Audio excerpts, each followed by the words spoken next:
For a moment or two I sat breathless, hardly able to believe my ears. Then my senses and my voice came back to me, while a crushing weight of responsibility seemed in an instant to be lifted from my soul. That cold, incisive, ironical voice could belong to but one man in all the world. "Holmes!" I cried. "Holmes!" "Come out," said he, "and please be careful with the revolver." I stooped under the rude lintel, and there he sat upon a stone outside, his grey eyes dancing with amusement as they fell upon my astonished features. He was thin and worn, but clear and alert, his keen face bronzed by the sun and roughened by the wind. In his tweed suit and cloth cap, he looked like any other tourist upon the moor, and he had contrived, with that cat-like love of personal cleanliness, which was one of his characteristics, that his chin should be as smooth and his linen as perfect as if he were in Baker Street. "I never was more glad to see anyone in my life," said I, as I wrung him by the hand. "Or more astonished, eh?"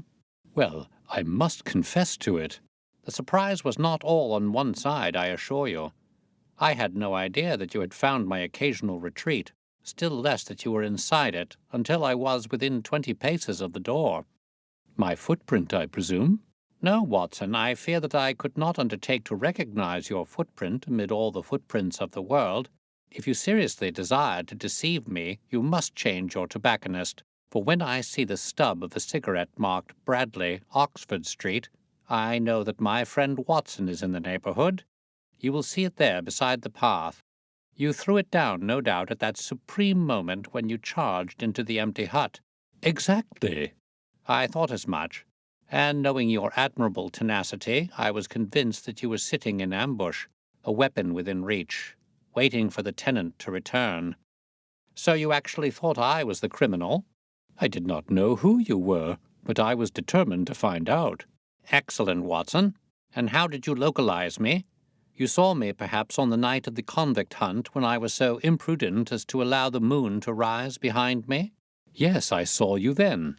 "And have no doubt searched all the huts until you came to this one?"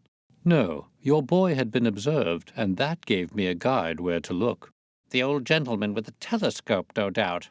I could not make it out when first I saw the light flashing upon the lens." He rose and peeped into the hut. "Ha! I see that Cartwright has brought up some supplies. What's this paper? So you have been to Coombe Tracy, have you?" "Yes." "To see Mrs. Laura Lyons?" "Exactly." "Well done. Our researches have evidently been running on parallel lines, and when we unite our results, I expect we shall have a fairly full knowledge of the case." "Well, I am glad from my heart that you are here, for indeed the responsibility and the mystery were both becoming too much for my nerves. But how in the name of wonder did you come here, and what have you been doing? I thought that you were in Baker Street working out that case of blackmailing." "That was what I wished you to think." "Then you use me and yet do not trust me?" I cried with some bitterness. "I think that I have deserved better at your hands, Holmes." "My dear fellow, you have been invaluable to me in this as in many other cases, and I beg that you will forgive me if I have seemed to play a trick upon you. In truth, it was partly for your own sake that I did it, and it was my appreciation of the danger which you ran which led me to come down and examine the matter for myself. Had I been with Sir Henry and you, it is confident that my point of view would have been the same as yours, and my presence would have warned our very formidable opponents to be on their guard. As it is, I have been able to get about as I could not possibly have done had I been living in the hall, and I remain an unknown factor in the business, ready to throw in all my weight at a critical moment." "But why keep me in the dark?" "For you to know could not have helped us, and might possibly have led to my discovery. You would have wished to tell me something, or in your kindness you would have brought me out some comfort or other, and so an unnecessary risk would be run. I brought Cartwright down with me. You remember the little chap at the express office, and he has seen after my simple wants. A loaf of bread and a clean collar. What does man want more? He has given me an extra pair of eyes upon a very active pair of feet, and both have been invaluable." "Then my reports have all been wasted." My voice trembled as I recalled the pains and the pride with which I had composed them. Holmes took a bundle of papers from his pocket.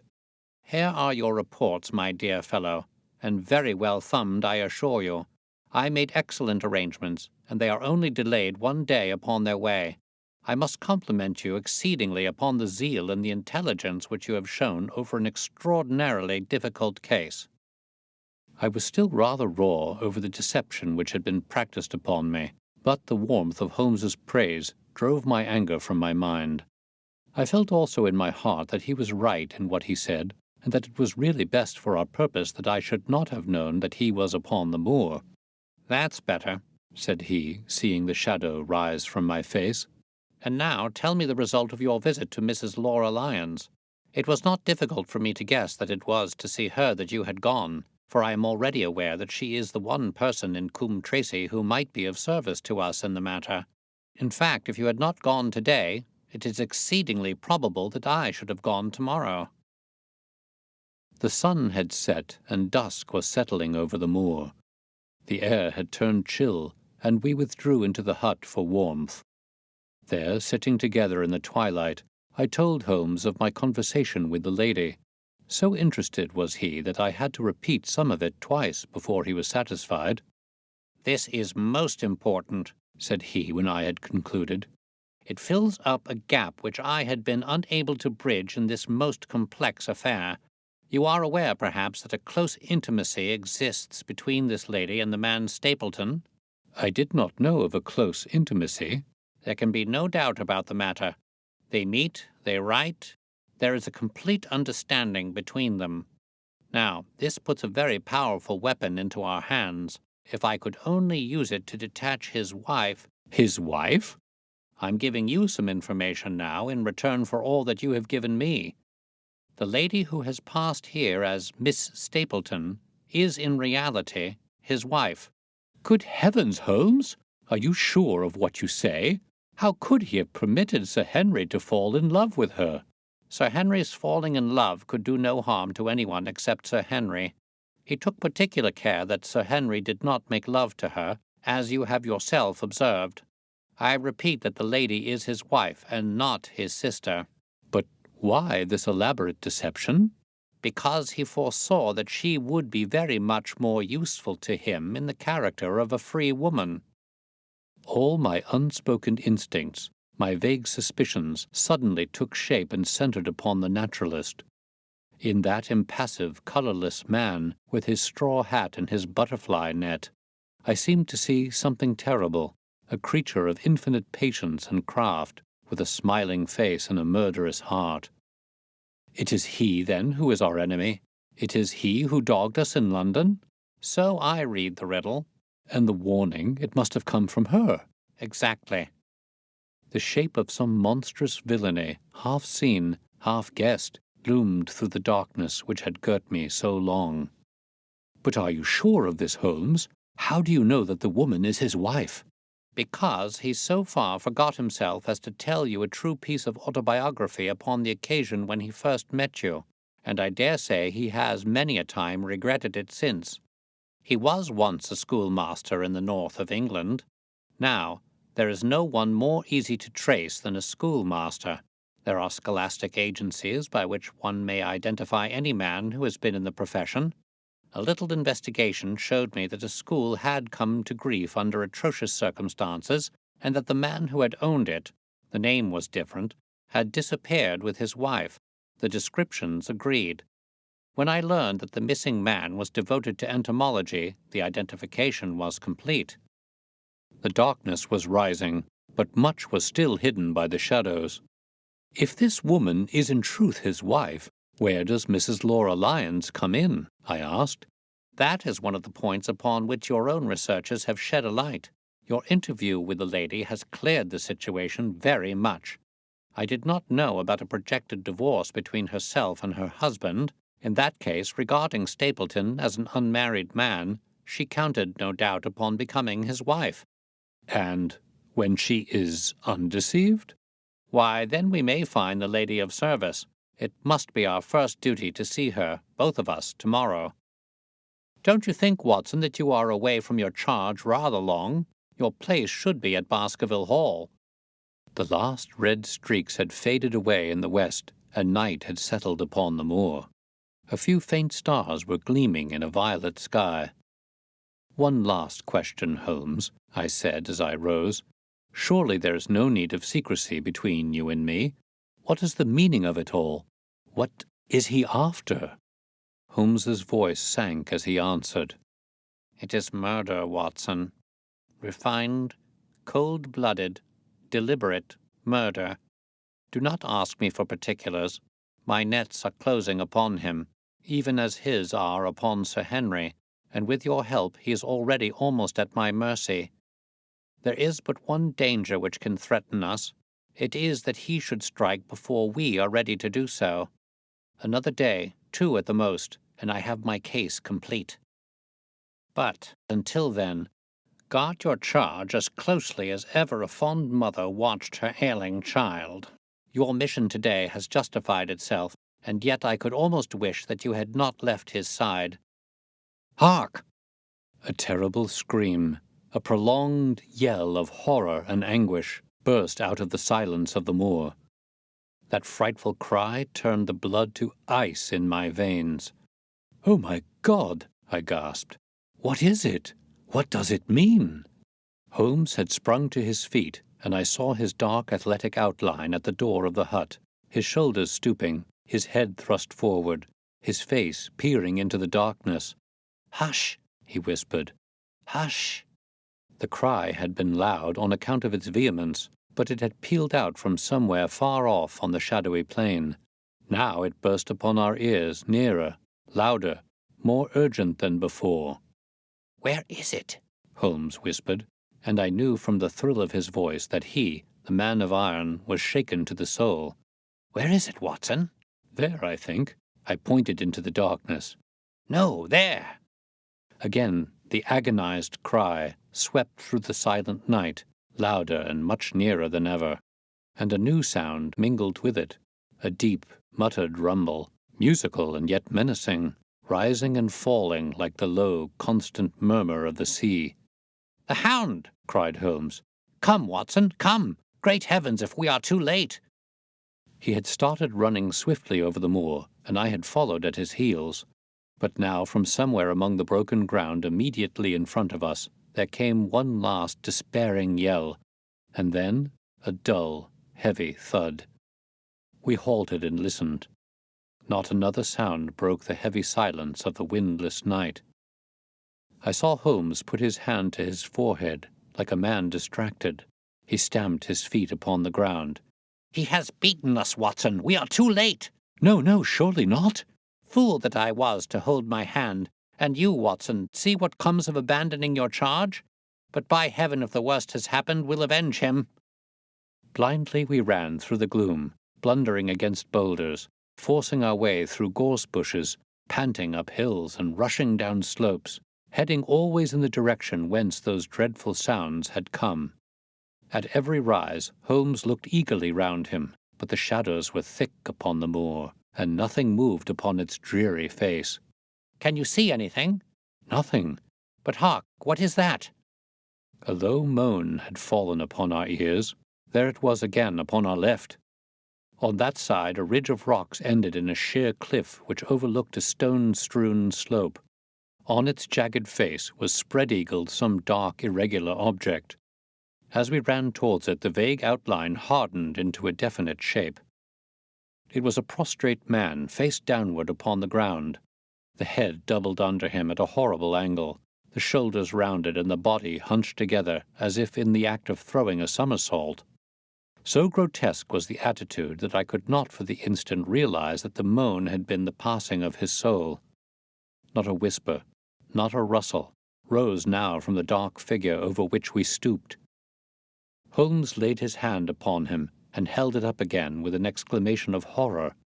The gleam of the match which he struck shone upon his clotted fingers and upon the ghastly pool which widened slowly from the crushed skull of the victim. And it shone upon something else, which turned our hearts sick and faint within us. The body of Sir Henry Baskerville. There was no chance of either of us forgetting that peculiar ruddy tweed suit, the very one which he had worn on the first morning that we had seen him in Baker Street.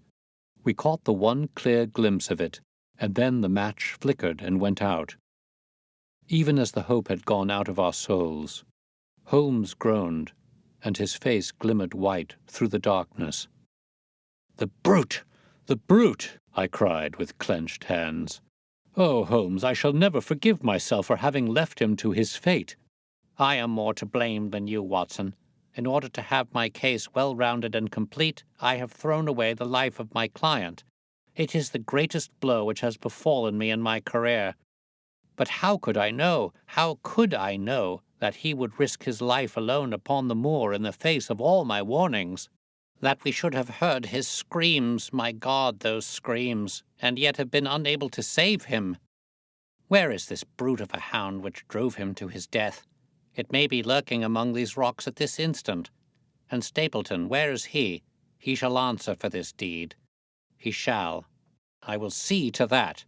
Uncle and nephew have been murdered, the one frightened to death by the very sight of a beast which he thought to be supernatural, the other driven to his end in his wild flight to escape from it. But now we have to prove the connection between the man and the beast. Save from what we heard, we cannot even swear to the existence of the latter, since Sir Henry has evidently died from the fall. But by heavens, cunning as he is, the fellow shall be in my power before another day is past. We stood with bitter hearts on either side of the mangled body, overwhelmed by this sudden and irrevocable disaster which had brought all our long and weary labors to so piteous an end. Then, as the moon rose, we climbed to the top of the rocks over which our poor friend had fallen, and from the summit we gazed out over the shadowy moor, half silver and half gloom. Far away, miles off, in the direction of Grimpen, a single steady yellow light was shining. It could only come from the lonely abode of the Stapletons. With a bitter curse I shook my fist at it as I gazed. Why should we not seize him at once? Our case is not complete. The fellow is wary and cunning to the last degree. It is not what we know, but what we can prove. If we make one false move, the villain may escape us yet. What can we do? There will be plenty for us to do tomorrow. Tonight, we can only perform the last offices to our poor friend. Together, we made our way down the precipitous slope and approached the body, black and clear against the silvered stones. The agony of those contorted limbs struck me with a spasm of pain and blurred my eyes with tears. We must send for help, Holmes. We cannot carry him all the way to the hall. Good heavens, are you mad? He had uttered a cry and bent over the body. Now he was dancing and laughing and wringing my hand. Could this be my stern, self-contained friend? These were hidden fires indeed. A beard! A beard! The man has a beard! A beard? It is not the baronet. It is my neighbor, the convict. With feverish haste we had turned the body over, and that dripping beard was pointing up to the cold, clear moon. There could be no doubt about the beetling forehead, the sunken animal eyes. It was, indeed, the same face which had glared upon me in the light of the candle from over the rock. The face of Selden, the criminal. Then, in an instant, it was all clear to me. I remembered how the baronet had told me that he had handed his old wardrobe to Barrymore. Barrymore had passed it on in order to help Selden in his escape. Boots, shirt, cap, it was all Sir Henry's. The tragedy was still black enough, but this man had at least deserved death by the laws of his country. I told Holmes how the matter stood, my heart bubbling over with thankfulness and joy. "Then the clothes have been the poor devil's death," said he. "It is clear enough that the hound has been laid on from some article of Sir Henry's. The boot which was abstracted in the hotel, in all probability, and so ran this man down. There is one very singular thing, however. How came Selden, in the darkness, to know that the hound was on his trail? He heard him. To hear a hound upon the moor would not work a hard man like this convict into such a paroxysm of terror that he would risk recapture by screaming wildly for help. By his cries, he must have run a long way after he knew the animal was on his track. How did he know? A greater mystery to me is why this hound, presuming that all our conjectures are correct— I presume nothing. Well then, why this hound should be loose tonight. I suppose that it does not always run loose upon the moor. Stapleton would not let it go unless he had reason to think that Sir Henry would be there. My difficulty is the more formidable of the two, for I think that we shall very shortly get an explanation of yours, while mine may remain forever a mystery. The question now is, what shall we do with this poor wretch's body?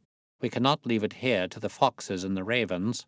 I suggest that we put it in one of the huts until we can communicate with the police. Exactly. I have no doubt that you and I could carry it so far. Hello, Watson, what's this? It's the man himself, by all that's wonderful and audacious. Not a word to show your suspicions, not a word, or my plans crumble to the ground. A figure was approaching us over the moor, and I saw the dull red glow of a cigar. The moon shone upon him, and I could distinguish the dapper shape and jaunty walk of the naturalist. He stopped when he saw us, and then came on again. Why, Dr. Watson, that's not you, is it? You're the last man that I should have expected to see out on the moor at this time of night. But dear me, what's this? Somebody hurt? Don't tell me that it is our friend Sir Henry. He hurried past me and stooped over the dead man. I heard a sharp intake of his breath, and the cigar fell from his fingers. Who's this? He stammered. It is Selden, the man who escaped from Princetown. Stapleton turned a ghastly face upon us, but by a supreme effort he had overcome his amazement and his disappointment. He looked sharply from Holmes to me. Dear me, what a very shocking affair. How did he die? He appears to have broken his neck by falling over these rocks. My friend and I were strolling on the moor when we heard a cry. I heard a cry also. That was what brought me out. I was uneasy about Sir Henry. Why about Sir Henry in particular? I could not help asking. Because I had suggested that he should come over. When he did not come, I was surprised, and I naturally became alarmed for his safety when I heard cries upon the moor. By the way, his eyes darted again from my face to Holmes's. Did you hear anything else besides a cry? No, said Holmes. Did you? No. What do you mean, then? Oh, you know, the stories that the peasants tell about a phantom hound, and so on. It is said to be heard at night upon the moor. I was wondering if there were any evidence of such a sound tonight. We heard nothing of the kind, said I. And what is your theory of this poor fellow's death? I have no doubt that anxiety and exposure have driven him off his head. He has rushed about the moor in a crazy state, and eventually fallen over here and broken his neck. That seems to be the most reasonable theory, said Stapleton, and he gave a sigh, which I took to indicate his relief. What do you think about it, Mr. Sherlock Holmes? My friend bowed his compliments. You are quick at identification, said he. We have been expecting you in these parts since Dr. Watson came down. You are in time to see a tragedy. Yes, indeed. I have no doubt that my friend's explanation will cover the facts. I will take an unpleasant remembrance back to London with me tomorrow. Oh, you return tomorrow? That is my intention. I hope your visit has cast some light upon those occurrences which have puzzled us. Holmes shrugged his shoulders. One cannot always have the success for which one hopes. An investigator needs facts and not legends or rumors. It has not been a satisfactory case. My friend spoke in his frankest and most unconcerned manner. Stapleton still looked hard at him. Then he turned to me. I would suggest carrying this poor fellow to my house, but it would give my sister such a fright that I do not feel justified in doing it. I think that if we put something over his face, he'll be safe until morning. And so it was arranged. Resisting Stapleton's offer of hospitality, Holmes and I set off to Baskerville Hall, leaving the naturalist to return alone. Looking back, we saw the figure moving slowly away over the broad moor, and behind him that one black smudge on the silvered slope which showed where the man was lying, who had come so horribly to his end. "We're at close grips at last," said Holmes as we walked together across the moor. "What a nerve the fellow has! How he pulled himself together in the face of what must have been a paralyzing shock when he found that the wrong man had fallen a victim to his plot. I told you in London, Watson, and I tell you now again, that we have never had a foeman more worthy of our steel. I am sorry that he has seen you. And so was I at first, but there was no getting out of it. What effect do you think it will have upon his plans now that he knows you are here? It may cause him to be more cautious, or it may drive him to desperate measures at once. Like most clever criminals, he may be too confident in his own cleverness and imagine that he has completely deceived us. Why should we not arrest him at once? My dear Watson, you were born to be a man of action. Your instinct is always to do something energetic. But supposing, for argument's sake, that we had him arrested tonight, what on earth the better off should we be for that? We could prove nothing against him.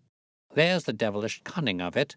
If he were acting through a human agent, we could get some evidence. But if we were to drag this great dog to the light of day, it would not help us in putting a rope around the neck of its master. Surely we have a case. Not a shadow of one, only surmise and conjecture. We should be laughed out of court if we came with such a story and such evidence. There is Sir Charles's death. Found dead without a mark upon him. You and I know that he died of sheer fright, and we know also what frightened him. But how are we to get 12 stolid jurymen to know it? What signs are there of a hound? Where are the marks of its fangs? Of course we know that a hound does not bite a dead body, and that Sir Charles was dead before ever the brute overtook him. But we have to prove all this, and we are not in a position to do it. Well then, tonight? We are not much better off tonight. Again, there was no direct connection between the hound and the man's death. We never saw the hound. We heard it, but we could not prove that it was running upon this man's trail. There is a complete absence of motive. No, my dear fellow, we must reconcile ourselves to the fact that we have no case at present, and that it is worth our while to run any risk in order to establish one. And how do you propose to do so? I have great hopes of what Mrs. Laura Lyons may do for us when the position of affairs is made clear to her, and I have my own plan as well. Sufficient for tomorrow is the evil thereof, but I hope before the day is past to have the upper hand at last. I could draw nothing further from him, and he walked, lost in thought, as far as the Baskerville gates. Are you coming up? Yes, I see no reason for further concealment. But one last word, Watson. Say nothing of the hound to Sir Henry. Let him think that Selden's death was as Stapleton would have us believe. He will have a better nerve for the ordeal which he will have to undergo tomorrow, when he is engaged, if I remember your report aright, to dine with these people. And so am I. Then you must excuse yourself, and he must go alone. That will be easily arranged. And now, if we are too late for dinner, I think that we are both ready for our suppers.